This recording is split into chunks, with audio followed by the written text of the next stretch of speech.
भाजपची अवकात काय? दिल्ली तुमच्या बापाची आहे का? उद्धव ठाकरेंच्या दिल्ली दौऱ्याच्या टीकेवर संजय राऊतांनी हे उत्तर दिलंय। तर संजय राऊतांनी आपल्या अवकातीत बोलावं असा पलटवार प्रवीण दरेकरांनी केला।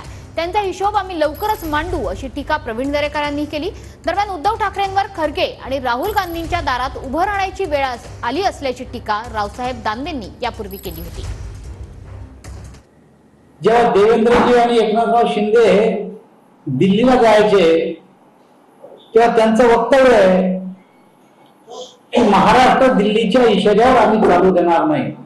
आमच्या युतीच्या काळामध्ये अशा प्रकारचे जागा वाटपाचे निर्णय, निवडणुकीची रणनीती आतापर्यंत मातोश्रीवर ठरवल्या जायची, परंतु आता मातोश्रीतून बाहेर निघून राहुल गांधी आणि खरगेजीच्या दारात जाऊन उभं राहण्याची ही पाळी या राज्यातल्या जनतेने तुम्हाला खरं तर आणलेली आहे। भाजप नेते अवकाश काय? उद्धव ठाकरे माझ्या घरी आले मित्र म्हणून, नेते म्हणून। दिल्ली जायचं नाही, दिल्ली काय तुमच्या बापाची आहे?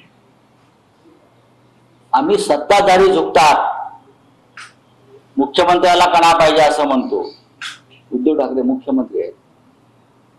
उद्धव ठाकरेंना सहकुटुंब आम्ही आमंत्रण दिलं होतं, आपण या इथे आले तर आम्ही सगळ्यांना भेटलो। भेटीगाठी घ्यायच्या नाहीत का? मी तुम्हाला काय सांगितलं की आमच्या चर्चा बऱ्याच ठिकाणी या अराजकीय होत्या। भाजप हा काही दिवसाचा मेहमान आहे देशात आणि महाराष्ट्रामध्ये। पहा, तुम्ही लिहून ठेवा, माझी सही घ्या। संजय राऊतने आपल्या अवकातीत बोलावं, त्याच्या बापाचं काय आहे याचा हिशोब आम्हाला मांडावा लागेल। त्याच्याकडं बाप काढणं, अवकात काढणं हे आपल्या महाराष्ट्राच्या संस्कृतीने परंपरेला शोभणार नाही। परंतु संजय राऊत आता भरकटलेला आहे। बेताल बोलणं, कुत्सितपणानं बोलणं हे उद्धव ठाकरे आणि संजय राऊतचं